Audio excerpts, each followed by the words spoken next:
looking today at Psalm chapter 9. I'm going to read verses 1 and 2 and verses 9 and 10. I will give thanks to the Lord with my whole heart. I will recount all of your wonderful deeds. I will be glad and exult in you. I will sing praises to your name, O Most High. The Lord is a stronghold for the oppressed, a stronghold in times of trouble. And those who know your name put their trust in you. For you, O Lord, have not forsaken those who seek you. So David takes time, if you read through the whole of this psalm, to recount some of the things that God has done for the people of Israel and also in his own life. He uses these memories as a spur for praise and as encouragement for whenever the hard times come. For he reminds us that God has done it before and he will do it again. He doesn't forsake those who seek him. David reminds us that God is a stronghold for the oppressed in times of trouble.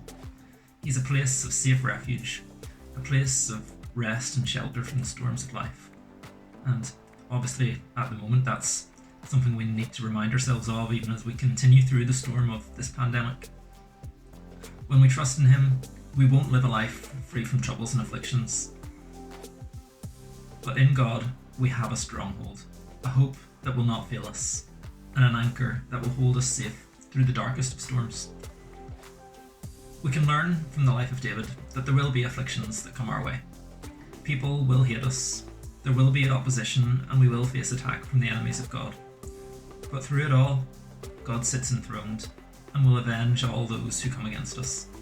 There is a day of judgment coming where God will avenge all the wrongs done against us, and he will not forget the cries of the afflicted.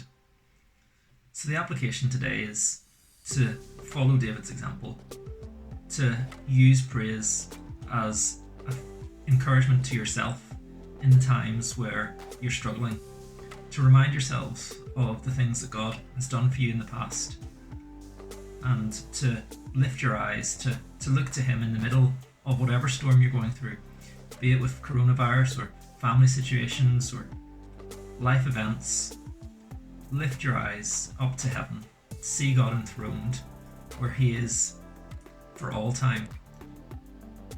He's not caught unaware or by surprise by the attacks of the enemy. He's not caught out by life events that seem to curveball us and blindside us. God is always in control. God is always a stronghold for the oppressed. God is always a place of safe refuge.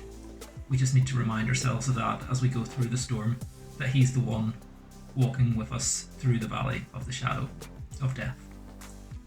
So take time today to remind yourself of the things that God has done for you in the past and to trust that he is unchanging, that if he's done it in the past, he will do it again. Let's pray.